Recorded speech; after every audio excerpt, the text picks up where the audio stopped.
ពេលត្រូវដើរអ្នកបែរជាដេកខ្ជិលហួសពេកវានាំឲ្យល្ងងមែនអត់ព្យាយាមទៅថ្ងៃនេះអ្នកលំបាកតែមិនប្រកាសថាថ្ងៃក្រោយអ្នករស់ស្រួលនោះទេធ្វើការត្រូវយកបទពិសោធន៍កុំយករឿងលួចជាធំព្រោះថ្ងៃអនាគតពេលវេលាដើរទៅមុខអូនអាចត្រូវបានគេដេញក្បាលចោលក៏ថាបានធូចណាទៅណាក៏ព្រឹកទៅអូ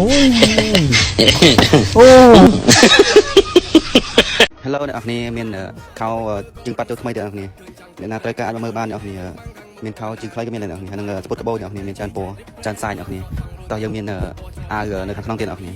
នេះប្រភេទអាវមានកាក់ក្នុងអ្នកនរគ្នាស្អាតៗណាស់អ្នកនរគ្នានេះប្រភេទអាវកស្រួចអ្នកនរគ្នាដៃវែងអាចមើលបាននេះមានអាវជាច្រើនអ្នកនរគ្នាហើយខោជើងធំក៏មានដែរអ្នកនរគ្នាខោជើងធំនេះមានច្រើនពណ៌អ្នកនរគ្នាអាចមើលបាននៅក្រោយអាគារស្ថាបនាអ្នកនរគ្នាបាយបាយ